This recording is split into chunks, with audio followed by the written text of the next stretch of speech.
Assalamualaikum warahmatullahi wabarakatuh. Selamat pagi anak-anak. Masih semangat ya? Nah, minggu kedua kita akan belajar bab pertama, yaitu kedudukan dan fungsi Pancasila. Sebelum saya lanjut, marilah kita berdoa terlebih dahulu.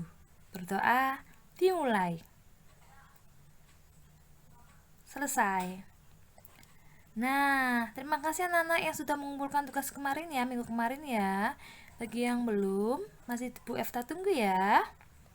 Kita melanjutkan materi bab 1, kedudukan dan fungsi Pancasila. Nah, untuk peta konsepnya, kedudukan dan fungsi Pancasila yang kalian akan dipelajari pada bab 1 yaitu 1. Kedudukan, fungsi, dan arti Pancasila. Kedua, arti penting Pancasila sebagai dasar negara dan pandangan hidup. Ketiga, nilai-nilai Pancasila sebagai dasar negara dan pandangan hidup. Yang keempat, membiasakan diri berperilaku sesuai dengan nilai Pancasila dalam berbagai aspek kehidupan. Nah, tujuan pembelajaran kita hari ini anak-anak, setelah kalian mempelajari, kalian diharapkan mampu 1. Mensyukuri kedudukan, fungsi, dan arti penting Pancasila. Yang kedua, menghargai arti penting Pancasila sebagai dasar negara dan pandangan hidup. Yang ketiga, mengetahui dan mengamalkan nilai Pancasila sebagai dasar negara dan pandangan hidup. Yang keempat, mengetahui dan melakukan sebagai perilaku yang sesuai nilai-nilai Pancasila dalam kehidupan. Nah, Bu Efta memiliki tayangan video. Mari kita simak tayangan video berikut ini. Nah, dari video ini ada bentuk segitiga atau piramida ya, bahwa Undang-Undang Dasar 1945 yang mana terdapat dalam Pancasila, ada sila-sila Pancasila dalam pembukaannya alinea keempat. Nah, yang kedua ada undang-undang atau kita sebut peraturan perundang-undangan. Yang ketiga peraturan pemerintah, bawahnya undang-undang. Yang keempat peraturan presiden atau kita sebut dengan peraturan perpres. Yang kelima adalah daerah, yaitu perda. Salah satunya adalah perda provinsi, kabupaten atau kota, desa atau setingkat. Nah, dalam piramida ini secara umum fungsi dan peranan Pancasila menurut TAP MPR nomor 3 MPR 2000 tentang sumber hukum nasional dan tata urutan perundang-undangan dinyatakan bahwa Pancasila sebagai dasar negara kita. Nah, dalam piramida ini bahwa UUD tahun 1945 memiliki kedudukan yang paling tinggi, sudah kita pelajari pada kelas 7 kemarin. Di mana UUD 45 adalah membawahi undang-undang peraturan di bawahnya. Ada Perpu, ada PP, Perpres, dan perda lainnya. Nah, mengulas balik ya cara singkat Pancasila yang tadi ada dalam video, bahwa Pancasila sudah muncul pertama kali pada sidang BPUPKI yang pertama, tepatnya tanggal 29 Mei sampai 1 Juni ya, bahwa di dalamnya ada Insinyur Soekarno, Muhammad Yamin, serta Mr. Supomo yang mengemukakan dasar negara kita yaitu Pancasila. Masih ingatkah bagaimana isi-isinya? Kalau belum, saya akan mengingatkan kembali gimana oleh 3 tokoh tersebut. Nah, Mr. Muhammad Yamin pada sidang BPUPKI tanggal 29 Mei 1945 mengatakan bahwa dasar negara yaitu ada 5. Pertama, peri kebangsaan, peri kemanusiaan, peri ketuhanan, peri kerakyatan, dan kesejahteraan sosial. Tokoh yang kedua adalah Mr. Supomo, tepatnya tanggal 31 Mei 1945. Mengungkapkan bahwa 5 dasar negara kita adalah persatuan yang pertama, yang kedua kekeluargaan, yang ketiga keseimbangan lahir dan batin, keempat musyawarah, dan kelima keadilan sosial. Yang terakhir adalah IR Soekarno, tepat tanggal 1 Juni 1945. mengatakan bahwa 5 dasar negara kita adalah yang pertama, kebangsaan Indonesia, kemanusiaan, mufakat atau demokrasi, kesejahteraan sosial, dan ketuhanan yang Maha Esa. Soekarno mengusulkan bahwa rumusan dasar negara merdeka diberi nama Pancasila oleh saran temannya yang ahli bahasa. Para anggota PPUPKI menerima usulan bulat Soekarno yang mengusulkan kelima sila tersebut diringkas menjadi trisila, yaitu sosionasionalis, sosiodemokrasi, dan ketuhanan yang Maha Esa. Masih ingat ya? Nah, untuk lebih lengkapnya istilah Pancasila, mari kita simak slide berikutnya. Pancasila. Istilah Pancasila sudah dikenal sejak zaman Majapahit pada abad ke-14. Itu terdapat dalam buku Negara Kertagama karangan Empu Prapanca dan buku Salasoma, sudah kalian kenal, karangan Empu Tantular. Istilah Pancasila dalam bahasa Sanskerta berasal dari kata panca, yaitu 5, sila yaitu sendi atau asas, berarti batu sendi yang 5, berarti pelaksanaannya yang 5, pancakrama. Nah, Pancasila memiliki dua pengertian, batu yang sendinya 5 dan pelaksanaan kesusilaan yang 5, yang berarti bahwa pelaksanaannya tidak boleh. Nah, untuk lebih jelasnya, mari kita simak video berikut ini.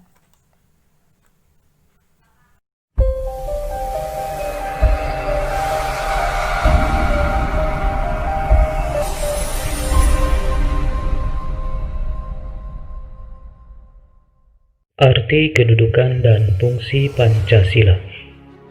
Istilah Pancasila dalam kehidupan kenegaraan dikenal pertama kali oleh Insinyur Soekarno dalam sidang Badan Penyelidik Usaha-Usaha Persiapan Kemerdekaan Indonesia atau BPUPKI tanggal 1 Juni 1945. Menurut Insinyur Soekarno, Pancasila adalah isi jiwa bangsa Indonesia yang turun-temurun sekian abad lamanya terpendam bisu oleh kebudayaan Barat.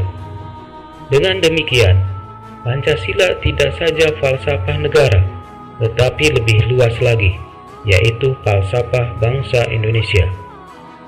Muhammad Yamin menjelaskan bahwa Pancasila berasal dari kata panca, yang berarti 5, dan sila yang berarti sendi, atas dasar atau peraturan tingkah laku yang penting dan baik. Dengan demikian, Pancasila merupakan 5 dasar yang berisi pedoman atau aturan tentang tingkah laku yang penting dan baik. Pancasila sejak tanggal 18 Agustus 1945 ditetapkan sebagai dasar negara sebagaimana tertuang dalam alinea keempat pembukaan Undang-Undang Dasar Negara Republik Indonesia tahun 1945. Secara umum, fungsi dan peranan Pancasila menurut TAP MPR nomor 3/MPR/2000 tentang sumber hukum nasional dan tata urutan perundangan dinyatakan bahwa Pancasila berfungsi sebagai dasar negara. Nah, pelaksanaan Pancasila yaitu tidak boleh melanggar nilai-nilai Pancasila. Nah, dari istilah Pancasila tersebut ada aturan-aturannya ya. Yang pertama, dilarang melakukan kekerasan. Nah, bangsa Indonesia sekarang banyak video beredar tentang kekerasan, terutama kekerasan antar kelompok. Yang itu berarti melanggar nilai-nilai Pancasila. Yang kedua, dilarang mencuri, bahwa mencuri adalah perbuatan yang sangat dilarang ya, baik secara agama maupun secara hukum, yang melanggar nilai-nilai Pancasila. Yang ketiga, dilarang berjiwa dengki. Sebagai manusia, kita harusnya berjiwa sosial dan menerima apa adanya teman kita. Tidak boleh ada jiwa dengki, iri, maupun sebagainya. Yang keempat, berbohong. Kita tahu bahwa bohong itu sangat dilarang ya. Setiap agama melarang berbohong, terutama berbohong untuk kejahatan. Yang kelima, dilarang mabuk atau minuman keras, melanggar norma hukum ya yang waktu itu ya. Nah, norma hukum juga terdapat dalam nilai Pancasila tentunya. Nah, tadi sudah dasar hukum Pancasila sebagai dasar negara. Nah, selain itu, pembukaan UUD tahun 1945 alinea keempat, bahwasannya di mana ada isi Pancasila atau nilai-nilai Pancasila. Pembukaan UUD 1945 alinea keempat terdapat tujuan negara maupun nilai-nilai Pancasila. Yang kedua, ketetapan MPR nomor 3 tentang gimana piramida tadi ya, di mana UUD 45 adalah paling atas kedudukannya, paling tertinggi di antara peraturan hukum lainnya. Yang ketiga adalah ketetapan MPR nomor 18 tahun 1998. Yang keempat adalah Undang-Undang nomor 12 tahun 2011. Nah, kalian bisa cari tentang ketetapan MPR nomor 8 tahun 1998 serta Undang-Undang nomor 12 tahun 2011. Nah, lanjut, kedudukan, fungsi, dan arti Pancasila. Kedudukan Pancasila. Pancasila merupakan kepribadian dan pandangan hidup bangsa yang telah diuji kebenarannya, sehingga tidak ada satupun yang mampu memisahkan Pancasila dari kehidupan bangsa Indonesia. Oleh karena itu, Pancasila memiliki kedudukan yang sangat penting dalam kehidupan berbangsa dan bernegara. Adapun kedudukan arti penting dalam kehidupan berbangsa Pancasila. Nah, berikut Pancasila secara umum memiliki fungsi dan peranannya. Yang pertama, Pancasila sebagai jiwa bangsa Indonesia. Pancasila sebagai jiwa bangsa Indonesia. Pancasila sebagai jiwa bangsa Indonesia, yaitu Pancasila berfungsi agar Indonesia Pancasila. Setiap bangsa dan negara tentu memiliki jiwa. Dalam hal ini, Pancasila menjadi jiwa bangsa Indonesia. Pancasila sudah ada atau Pancasila sendiri telah ada sejak bangsa Indonesia lahir, yaitu sejak proklamasi kemerdekaan Indonesia, tepatnya tanggal 17 Agustus tahun 1945. Yang kedua, Pancasila sebagai kepribadian bangsa Indonesia. Apa sih maksudnya? Pancasila sebagai kepribadian bangsa Indonesia. Pancasila ini fungsinya adalah sebagai hal memberikan corak khas khususnya bangsa Indonesia ya, agar dibedakan dengan bangsa lain, terutama bangsa kita sendiri dengan bangsa, misalkan bahasa Indonesia beda ya dengan bahasa Cina maupun bangsa Eropa, sangat berbeda. Nah, ciri khasnya adalah kepribadian bangsa Indonesia itu bisa dibedakan, bahwa bangsa Indonesia memiliki Pancasila sebagai kepribadian bangsa Indonesia. Yang ketiga, Pancasila sebagai sumber dari segala sumber hukum. Pancasila ini berfungsi sebagai sumber hukum yang mengatur segala hukum yang berlaku di Indonesia. Semua hukum harus tunduk dan patuh maupun bersumber dari Pancasila.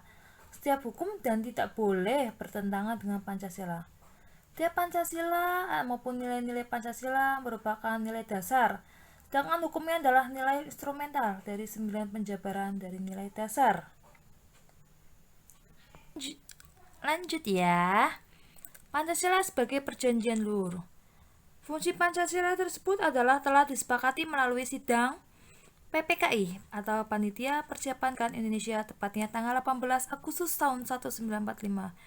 Walaupun sudah disahkan oleh PPKI, Pancasila adalah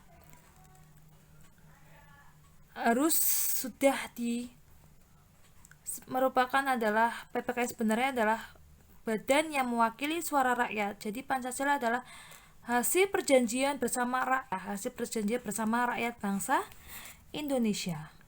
Yang selanjutnya, Pancasila sebagai cita-cita dan tujuan bangsa Indonesia.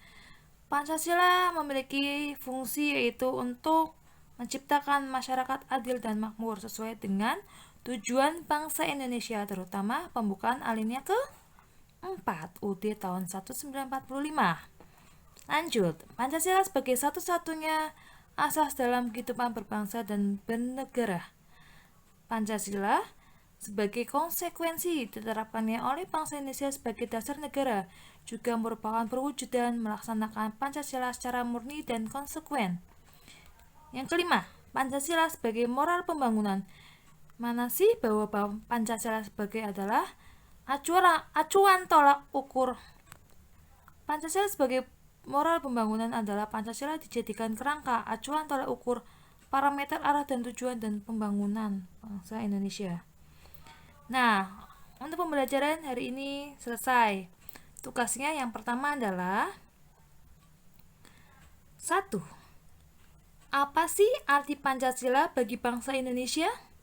Menurut kalian apa sih arti Pancasila bagi bangsa Indonesia? Yang kedua, tugas yang kedua ya, apa fungsi Pancasila bagi bangsa Indonesia? Yang ketiga, siapa sajakah yang termasuk the founding fathers yang merumuskan Pancasila? Yang keempat, seperti apakah fungsi Pancasila sebagai kehidupan bernegara?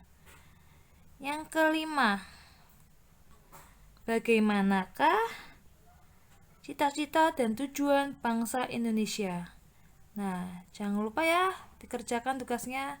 Untuk pembelajaran hari ini cukup sekian. Saya Iri, wassalamualaikum warahmatullahi wabarakatuh. See you later. Terima kasih.